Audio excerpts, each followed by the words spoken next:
À Paris s'est ouvert le congrès général de l'agriculture où M. Tanguy Prigent, ministre de l'Agriculture, et le président du gouvernement, M. Gouin, sont venus attester l'intérêt que prend l'État à la question paysanne. L'agriculture doit être notre pétrole. Notre agriculture doit normalement sortir pour la première fois du terrible marasme dans lequel elle a plongé. Nous sommes des producteurs. C'est notre raison d'être et c'est notre fierté. Jamais nous n'accepterons de faire semblant d'être des paysans. Je vous dis la fierté de nous voir ici nombreux aujourd'hui. Nous allons montrer que les paysans sont debout. Depuis sa création en 1946, la FNSEA a mené un combat sans faille pour promouvoir l'agriculture française. Dans la rue, auprès des gouvernements successifs, de plans d'urgence en opérations de solidarité, les agriculteurs ont su construire et renforcer des valeurs propres au monde agricole. Des acquis gagnés par une action syndicale, aujourd'hui décisive. À l'appel de la FNSEA, ils sont déjà nombreux à quitter leur région pour venir dans la capitale. L'avenue des paysans le 3 septembre à Paris, c'était de montrer la puissance que pouvait représenter l'agriculture, c'était d'alerter les pouvoirs publics, l'État. Une détermination forte qui ressemble fortement à la situation actuelle dans notre pays. Le premier souvenir, c'est d'être arrivé sur un périphérique vide. Et je peux vous dire que ça, c'est marquant. Et surtout être accueilli par des Parisiens qui nous applaudissent et qui nous disent continuez. Continuer parce qu'ils sont fiers des paysans qui sont sur leur pays. Vous aviez des éleveurs, vous aviez des céréaliers, vous aviez toutes les productions, vous aviez toutes les régions françaises représentées. Il s'est passé quelque chose, quoi. Et ça, c'est pas du baratin. Le jour où les tracteurs sont rentrés sur le périph', là, la fédération, c'est aussi pour ça qu'on est dans une maison comme celle-là. Le F, je pense qu'il joue tout son rôle. Chacun sait qu'il ne peut pas y avoir une agriculture qui va bien et une agriculture qui va mal. La FNSEA n'est pas un marchand de rêve. Elle est dans la réalité des choses. Et c'est ça, cette image forte de la FNSEA que les agriculteurs sur le terrain nous rapportent. Bien sûr qu'ils ont envie de râler de temps en temps contre la FNSEA, mais ils ont bien le droit de râler contre la FNSEA parce que bien sûr nous sommes les seuls à faire les choses. Et la FNSEA, justement, elle imagine, elle conçoit, elle prévoit, elle soigne, elle fait le boulot. En 70 ans, la FNSEA a su fédérer, défendre, promouvoir. Elle a accompagné la modernisation de l'agriculture, encouragé l'installation des jeunes agriculteurs. Elle a su s'adapter aux nouveaux enjeux de l'agriculture. J'étais pas né, mais par la loi de 62. Aujourd'hui, si je suis agriculteur, c'est en partie parce que j'ai les aînés qui ont travaillé à une législation qui permet qu'il y ait un transfert de biens et de savoir entre les générations. L'ICALIS agricole a été quand même créé juste après la guerre.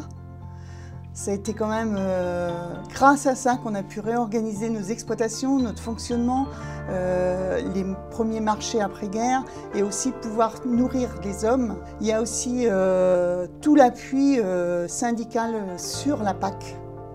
Au cours des années, la FNSEA pèse de tout son poids dans les négociations internationales, en premier lieu lors des réformes de la PAC. En ce qui me concerne, je suis chargé de porter les préoccupations et les revendications des agriculteurs et de rappeler aux ministres qui sont là-haut que ceux qui vont décider, en dehors de tous les aspects techniques et économiques que ça pose, ils vont le décider pour 8 millions d'agriculteurs européens. Mais elle est aussi en action sur le volet agricole du GATT ou la renégociation de l'accord Blair House. Avec le CNJA, elle se bat pour défendre un développement harmonieux et équilibré du territoire pour maintenir de l'emploi en agriculture dans les zones rurales. De décennies en réforme, la FNSEA est toujours là. Définir l'agriculture des dernières décennies, c'est être en capacité de s'adapter, être en capacité d'évoluer. Malgré tout, il faut au quotidien être tout le temps en perpétuelle adaptation. On a une nouvelle PAC qui nous accompagne moins en matière financière et il y a aussi des marchés qui ne fonctionnent plus comme il y a 10 ans et il faut justement travailler sur la réorganisation de tous ces points-là pour pouvoir avoir une agriculture demain performante économiquement et aussi humainement. Je trouve qu'on est l'une des professions qui a le plus de capacité d'adaptation, mais il ne faut pas qu'on en abuse. Il y a des aînés qui ont le sentiment qu'il y a une révolution agricole nouvelle qui se passe aujourd'hui. On a un tournant et il ne faut pas qu'on ait peur de cette mutation de notre monde agricole. Le travail est pénible, le revenu est faible, disent les agriculteurs. Ils ne sont pas si malheureux, ils vivent à la campagne et ont un jardin, répondent souvent les citadins. L'agriculture fait partie des premières professions à s'être informatisée, à être allée sur Internet. Dans l'aviation, le progrès, le composite, tout ça est une valeur ajoutée, où on va vers l'innovation et le sens noble du produit. En agriculture, on a l'impression que le progrès, vis-à-vis du citoyen, le progrès est source de négation. Il y a une prise de conscience qui est forte au sein de la profession, à justement aujourd'hui amener l'innovation à l'excellence du produit. Heureusement, un peu partout en France, les éleveurs peuvent compter sur la solidarité des céréaliers qui n'utilisent pas leur paille. La pluie aujourd'hui n'a pas calmé les inquiétudes, bien sûr. Michel Debatisse, le président de la FNSEA, demande expressément au gouvernement d'adopter 4 séries de mesures, le début d'un plan hors sec en quelque sorte. Depuis le serment de l'unité paysanne voté par Eugène Forget, la FNSEA a su accompagner et défendre les valeurs prônées par les paysans d'hier et les agriculteurs d'aujourd'hui. L'entraide, la solidarité, la mobilisation. On a revu les boulangeries fermées et ses attentes interminables. Il appartient aux paysans français de faire un nouvel effort. Cet effort, ils l'ont entrepris. Des paysans, des agriculteurs, des gens qui donnent toute leur tripe. Et je pense qu'ils ont besoin aussi de se faire entendre. La FNSEA communique sur des éléments de vérité pour qu'on puisse transmettre ce métier, transmettre cette profession à des plus jeunes. Il y a une valeur de passion, mais une valeur de construction.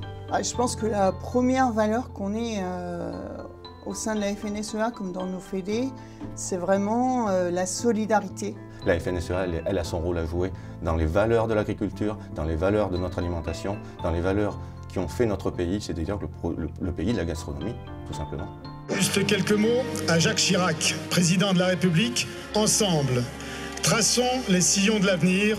De mettre en œuvre une politique équilibrée d'aménagement du territoire, de promouvoir l'égalité des chances entre la ville et la campagne, et d'agir pour que ces deux mondes ne se tournent pas le dos, mais développent des partenariats féconds et durables. Les actions de la FNSEA se sont développées en même temps que la société française évoluait. Protection sociale des paysans, statut pour les agricultrices, dialogue entre monde urbain et monde rural, renforcement de l'enseignement, de la formation, aide à l'installation des jeunes agriculteurs, passage à une agriculture de qualité. Aujourd'hui, il doit être très professionnel, très pointu dans ce qu'il fait. Il doit arriver à marier le traditionnel et l'innovation. L'exploitant agricole, il faut qu'il soit agronome, technicien végétal, vétérinaire, comptable, gestionnaire et tout ça. Ils sont en train d'oublier que quelque part, en France, ils sont le maillon fort. Nous sommes le maillon fort de cette économie et de ce pays. L'agriculture n'a jamais été autant qu'aujourd'hui une agriculture de qualité, quelle que soit la filière. Aujourd'hui, il y a un respect du produit, de la qualité du produit et un respect de la façon de le produire. Il n'y a rien qu'à changer, il faut toujours produire. Il y a juste des éléments complémentaires qui sont là, dont on va devoir prendre en compte. On fait aussi en sorte derrière d'avoir une qualité de l'eau. Dans les facteurs de changement aujourd'hui, il y en a un qui est quand même énorme, c'est celui de la gestion de l'environnement dans les mains des exploitants. Il faut qu'on ait la sagesse de se dire on va produire plus avec moins. C'est ça l'enjeu. C'est pas de produire moins avec rien. La France agricole, la France rurale, la France des paysans est debout. Elle est debout et elle l'exprime dans toutes les régions de France. Les crises conjoncturelles se multiplient. Les enjeux sont multiples. Il est urgent d'inventer une agriculture d'avenir, compétitive, de résoudre les problèmes structurels pour parvenir à une solution pérenne. Les agriculteurs sont en détresse, mais plus déterminés que jamais. L'ADN de la FNSEA repose sur tout le réseau et le maillage territorial qu'elle a. Mais si chacun y va de sa pierre et qu'il n'y a pas un maître d'œuvre, un architecte au milieu de la place, il n'y a pas la construction qui tient, quoi. Donc il faut que la FNSEA soit cet architecte. Je pense que le soutien d'un collègue agriculteur au sein d'un syndicat, puisque le syndicat c'est vraiment une équipe, c'est tous ensemble, c'est beaucoup plus important quelquefois qu'un soutien administratif.